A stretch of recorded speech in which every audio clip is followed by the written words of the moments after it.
So is this just me, or does it seem like high quality women are getting a little harder to find these days? I don't know if it's just social media drawing attention to the fact that there are a lot of people with low self-esteem and doing some pretty horrible things, or are just behaving badly and poorly.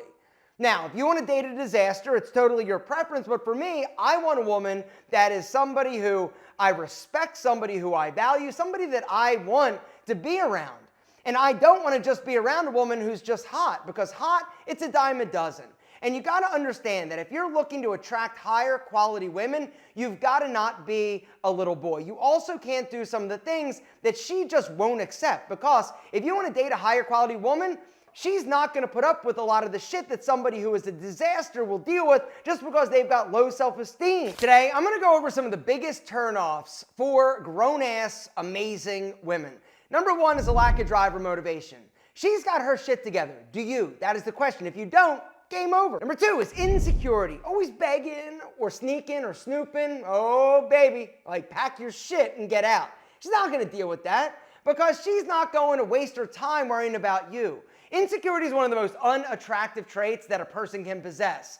And if you're dating somebody that's like super insecure, typically it's going to manifest in a bunch of different ways. Whether or not they're always snooping or looking through your phone or questioning where you are or begging or always trying to monopolize your time. It's not a good look. It's not cute. Arrogance is another way that insecurity manifests. And it's also something that will end a relationship with a high quality woman like super fast. She doesn't want to be with an arrogant asshole. Mature. She wants you to be mature emotionally, mentally, physically.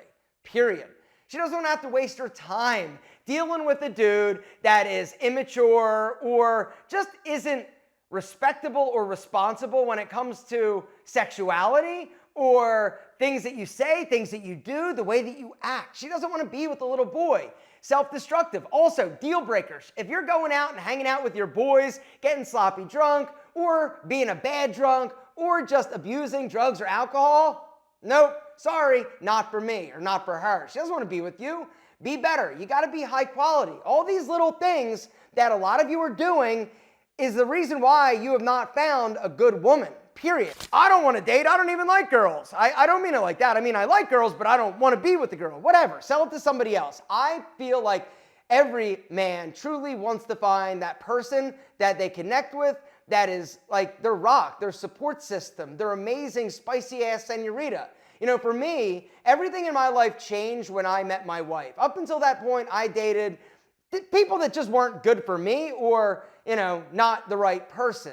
Whether or not they were emotionally a disaster or they weren't faithful or they were just a bitch, like, it didn't work out. When I met my wife, she had her shit going on. One of the things that was so attractive about her is that she was a woman driving this badass car. She was working for this company. She was making over $100,000 a year. It was sexy as hell. And I knew that if I wanted to be with her, I needed to up my game. And so do you. A few other things we got to talk about. Disrespect. If you're dating somebody that is low quality or has low self-esteem, you're going to be able to get away with disrespecting them. Not saying you should, but you'll be able to get away with them because they don't have the self-esteem and self-respect. But somebody that you want to be with, they feel good about themselves, and they're not going to allow somebody to treat them poorly or talk down to them. Something else she wants you to do is look good. We got to talk about physical appearance. If you want to be with a high quality caliber woman, you got to look good. That turns her on. Looking bad turns her off, which includes your body. If you don't work out, don't be surprised why these like 10s don't want to date you. If you don't dress well, you know, she doesn't want to walk into a party looking all good, being all sassy, and you looking like a fucking homeless dude. In your face, you don't need to be the most handsome dude in the room, but you can't look like an ogre.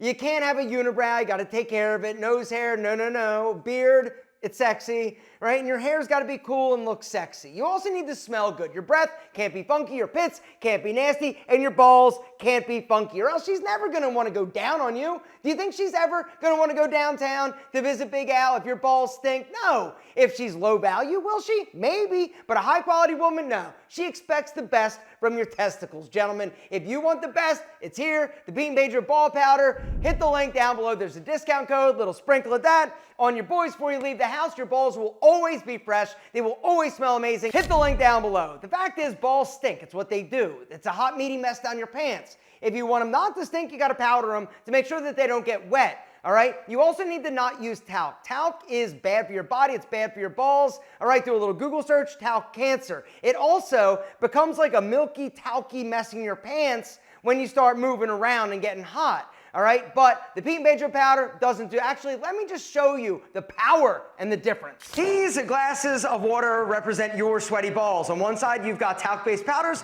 the other Pete and Pedro. When you add talc-based powder to your sweaty balls, mix it up, what you're left with is a pasty, chalky mess in your pants. When you add your Pete and Pedro powder to your sweaty balls, mix it up, what you're left with is powder. Nothing but powder. The choice is yours, gentlemen. A white, talky, milky mess in your pants or Pete and Pedro powder. Hit the link down below, gentlemen. Don't wait. Act now, because your balls deserve the best. The best is this. And she wants your balls to smell fresh, period. I'm just telling you, she wants your balls to smell good. No high-quality woman is going to get turned on by musky nuts. It just doesn't happen. Baby mama drama. She doesn't want to deal with your crazy ex or your kids. Now, if you have kids, it doesn't mean she won't date you, but if you've got this like weird, unhealthy relationship with like everything over here, she's not going to be interested because she doesn't have time for that. She also doesn't want to deal with your crazy ex-girlfriend, let's be honest. If you've got a bad reputation, doesn't want to be with you. If you're somebody that is notorious for sleeping around or treating people badly or just being a general like player or somebody that's just, I don't know, kind of a bit of a disaster yourself, she's not going to want to get with you, period. Dumb. She doesn't want to be with you if you're dumb. Dumb isn't cute. It's also not cute for a woman. Why are you guys dating these dumb girls? That's my question. Not saying she's not cool, not saying she's not hot, but she's dumb. All right, dumb is one of those things that I can't get past personally. I've dated some women that are attractive but had a lot of other issues going on, but dating the dumb one, I did it one time. There's this one girl I went out with that was like super gorgeous. And I went out with her on a date and we started having a conversation. And I was trying to like engage her and talk to her and ask her her opinion. She didn't have any. It's like, how do you not have an opinion on the stupid stuff that I'm asking you? Like, seriously, I went out with her 2 times and I'm like, yo, you're hot and all, but you're way too stupid. Another one, pessimistic. Another thing that is just not sexy, it's not cute, it's not a turn on. If you're somebody that is pessimistic or you're negative or just a general like drag to be around, nobody wants to be around you. You don't act like a man. This one is a big one. Because in the world of men have become less manly, the world has gotten crazy with like these weak men that are all like upset over like stupid things. They get all like weird and crazy and cranky and it's not fair. Shut up. Like, shut up. She wants to be with a dude who's a man, a strong man, strong mentally, strong emotionally, strong physically. You got to work out, like I mentioned, but you also need to be sensitive. All right, you gotta see kittens and be like, oh, look, it's a kitten. And like, it's like, oh, it's cute, right? Maybe even shed a tear watching Rudy. Actually, every guy cries at Rudy, or you should. It's okay. Don't, like, come on. Who, like, down in the comments, I wanna know, who gets choked up every single time they watch the movie Rudy? All right, or there's another movie, all right? This is something I wanna know. Down in the comments, I wanna know, what is a movie that you have seen that you like always get like choked up? It's like you can't even though you know it's coming, you can't help it.